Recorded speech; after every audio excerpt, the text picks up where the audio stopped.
Je me suis fait une réflexion en voyant ce Jedi en surpoids dans The Acolyte. J'ai rien contre les personnes en surpoids, mais c'est la première fois que je vois un Jedi gros. Et je me dis, mais enfin c'est pas normal. Un Jedi c'est dans le culte du corps, de l'esprit. Je veux dire, il se fait pas des. Il bascule pas dans le côté obscur de la diététique, on va dire. Hein. Il se fait pas des McDo, des pépitos entre deux missions. Donc, ça m'a posé question, parce qu'on parle beaucoup de wokisme, et moi je tiens à remettre les pendules à l'heure. Je pense pas que ce soit le problème. Le problème n'est pas que la série fasse de l'inclusion avec un Jedi en surpoids. Par contre, elle le fait hyper mal, comme tout le reste. On va parler du wokisme. Et j'ai eu beaucoup de commentaires sur la dernière vidéo. Et moi, je veux pas être affilié aux anti-woke, en fait. Et je vous explique pourquoi, ne vous énervez pas. S'il y en a dans la vidéo en train de m'écouter, je pense que certains ne sont pas plus anti-woke que moi. Je veux qu'on réfléchisse sur le sujet et qu'on sache si Star Wars, en l'occurrence, se fait conspuer parce que c'est woke ou parce que juste les histoires sont nazes et profondément nazes. Être woke, c'est quoi? Soyons clairs dans la définition. Woke, ça veut dire être éveillé, d'accord? C'est être sensible aux injustices et la discrimination. À l'origine, ça a été un terme employé par les Black Lives Matter, qui donc vient du verbe wake, éveiller. Et être sensible aux injustices sociales et à la discrimination, je suis désolé, ce n'est pas un mal. Au contraire. Alors, pourquoi quand Disney, ou même tout Hollywood, le fait, et là, en l'occurrence dans Star Wars, pourquoi ça énerve tout le monde? Pourquoi toutes les miniatures le mettent sur leur écran? Est-ce la cause véritable? On va être très clair dès le départ. Non, Hollywood n'est pas woke. Hollywood fait semblant. Hollywood, Disney, Universal, Warner Bros., tous, ce sont des hypocrites qui ne font que de la représentation de minorités et non des thèmes sur les injustices réelles de la discrimination et leurs effets induits. Pour la majorité des cas, bien sûr, c'est pas toutes les séries, tous les films qui font ça non plus. Hollywood a un fonctionnement d'exploitation, ne l'oublions jamais, mais leur positionnement à l'heure actuelle, il est fait pour le cacher.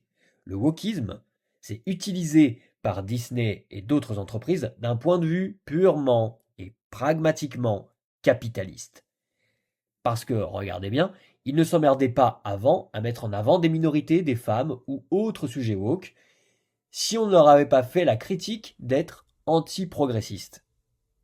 Rappelez-vous par exemple des positions et propos de Bob Iger, PDG de Disney, lors de la grève des scénaristes. Le mec n'est pas vraiment progressiste, le mec n'est pas vraiment contre les inégalités sociales et les discriminations.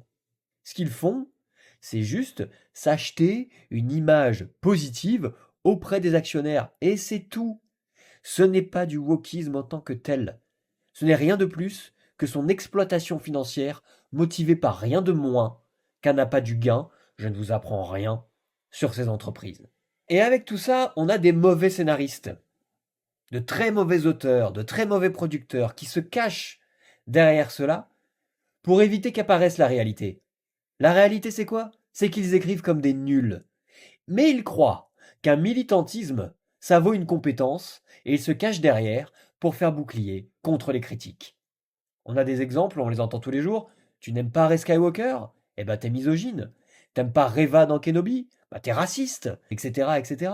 Et le Jedi en surpoids, c'est intéressant, et j'ai vraiment envie qu'on en parle. Le problème de ce Jedi en surpoids, c'est qu'on ne l'explique pas et on le traite pas comme il faut pour qu'il soit un personnage marquant, donc inspirant, et donc pour justement permettre l'inclusion.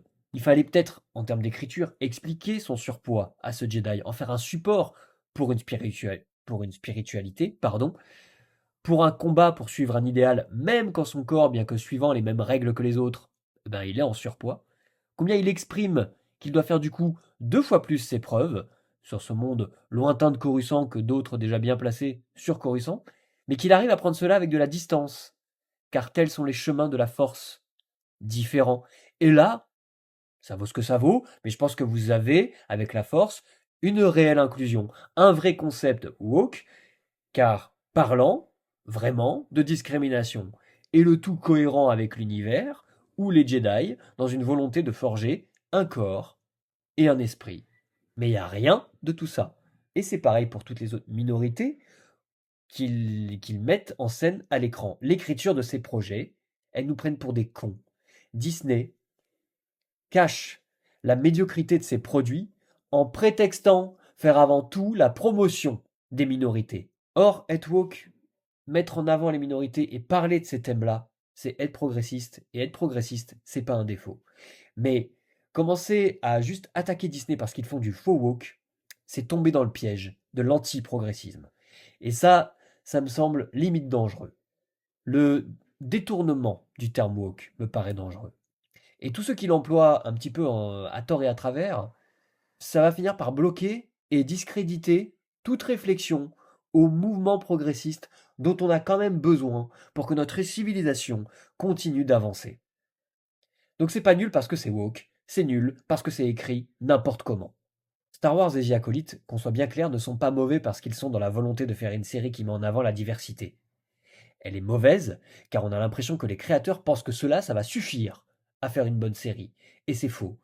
Ils pensent qu'avoir un militantisme vous permet de ne pas faire votre métier correctement, de bien écrire votre histoire, de faire un propos nuancé et rassembleur.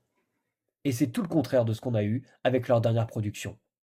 Ne tombez pas dans ce piège de la chasse au wokisme.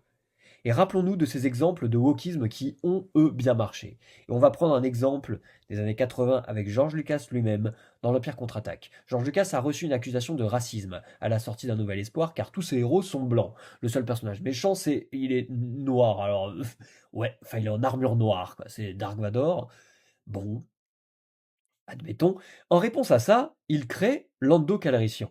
Il n'en fait pas une victime qui n'existe que pour sa couleur de peau. Il en fait un personnage au même niveau que les autres. Et le personnage passe de traître qui ne pense qu'à ses intérêts à un héros qui sert la cause de la rébellion. On a un cheminement, on a une évolution de personnage, on a une écriture qui va avec. Et là, on peut dire que ça fonctionne, on s'en rend même pas compte. Et regardez aussi, là où l'Empire n'était composé que de mâles blancs âgés, la rébellion comptait elle aussi des hommes blancs, mais aussi des femmes, leaders, de surcroît, des ethnies différentes, des non-humains. On a l'Empire, conservateur jusqu'au boutiste, et la rébellion, qui était rassembleuse, progressiste, et qui était un des messages primordiaux de George Lucas avec la saga. Et on remarquait rien. Ça coulait de source. Parce que ce n'était pas un prétexte pour cacher sa médiocrité d'écriture. Donc, s'il vous plaît, ne nous trompons pas de combat. Ce qu'il faut condamner, ce sont ces écritures paresseuses qui nivellent notre pensée par le bas, sous couvert d'un divertissement qui vide la tête et ça suffit, et se porte en plus garant d'une morale qui n'est qu'une illusion. J'espère avoir été clair dans mon propos, c'est un sujet qui est très délicat et qui mériterait plus de réflexion que ces quelques minutes, mais je tenais à le clarifier.